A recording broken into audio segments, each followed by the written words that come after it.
Demand बस आप वाले माय लॉर्ड नहीं, जज माय लॉर्ड। आप मुझे केवल ये बताइए कि जब आपकी पत्नी का हरण हुआ तो आप एग्जैक्टली थे कहाँ पे? जी मैं वन में था। वन मतलब फॉरेस्ट में। तो आप अदालत को ये बताने का तकल्लुफ कीजिए कि तब आप वन में कर क्या रहे थे? मैं वन में वन मृग को लेने गया था। तो लाए आप? मैंने उसको लाने के लिए उस पर बाण चलाया ही था, किंतु क्या? किंतु मैं बताती हूँ जज साहब, इन्होंने बाण चला दिया और वो स्वर्ण मृग मारा गया। और ये तो हम सब जानते हैं कि स्वर्ण मृग एक दुर्लभ प्रजाति यानी कि प्रजाति का जानवर है, और इसलिए मैं तो ये कहूंगी कि ये कटघरे में होने चाहिए थे। जज आई ऑब्जेक्ट जज साहब, मेरी काबिल दोस्त ये भूल रही है कि ये केस रावण के ऊपर है, राम के ऊपर नहीं। तो होना चाहिए था।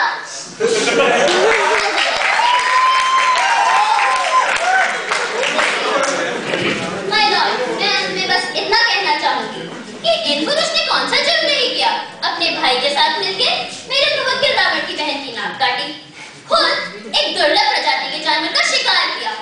इस सब के चलते इनके अगेंस्ट ह्यूमन राइट्स एक्ट के तहत शूद्रता की नाक काटने के लिए और एक दुर्लभ प्रजाति के जानवर का शिकार करने के लिए एनिमल राइट्स एक्ट के तहत कड़ी से कड़ा मुकदमा चलना चाहिए। इन्हें कड़ी से कड़ी सजा मिलनी चाहिए माय लॉर्ड। अब रही बात इस केस की, तो इस केस की तो पूरी बुनियाद ही खोखली है my Lord.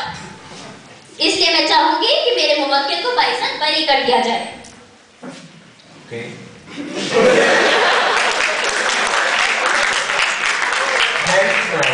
If this is not clear, the court is adjourned for the next day.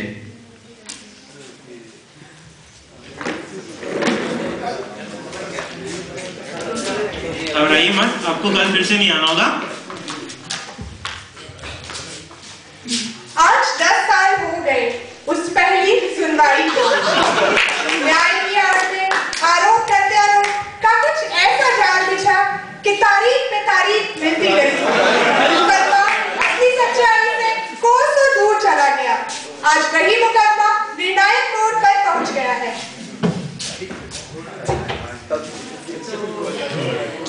तमाम सबूतों और मायनों को मद्देनजर रखते हुए अदालत इस नतीजे पर पहुंचे है कि रावण पे लगाए गए सारे आरोप बेबुनियाद थे।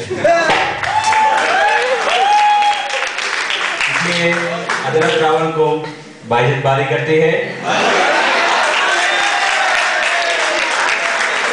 साथ ही अदालत का हुक्म है कि राम पे लगाए गए सारे आरोप की तफ्तीश की जाए and the case is closed. समाप्त हो गया, सब कुछ समाप्त हो गया। अदालत ने अपना फैसला सुना दिया। न जाने कितनी बार की तरह इस बार भी झूठ को सत्य करार दिया गया। किस लिए आए थे हम यहाँ पे? ताकि हमें इंसाफ मिल सके, शांतिपूर्वक इंसाफ मिल सके। लेकिन मिलता है तो क्या, हाथ लगती है तो क्या, सिर्फ निराशा, सिर्फ निराशा। सत्य सभी जानते हैं, सच सभी को पता है, लेकिन कोई कुछ भी नहीं कहता। इस अदालत का दरवाजा इसलिए मैंने ठकठकाया था क्योंकि इंसान क्रोध में न्यायपूर्वक इंसाफ नहीं कर सकता। किंतु फिर मैं देखता हूं तो क्या, ये रावण, ये दोस्त हंसता हुआ जा रहा है और मैं कुछ नहीं कर सकता। शपथ ली थी मैंने, शपथ ली थी इस रावण का विनाश करने की, इस बेरूपे का विनाश करने की। चाहे अदालत उसे बरी कर दे, लेकिन मैं इसे नहीं भूलूंगा। तीनों लोगों तक इसका पीछा करूंगा, नाश कर दूंगा, सर्वनाश कर दूंगा।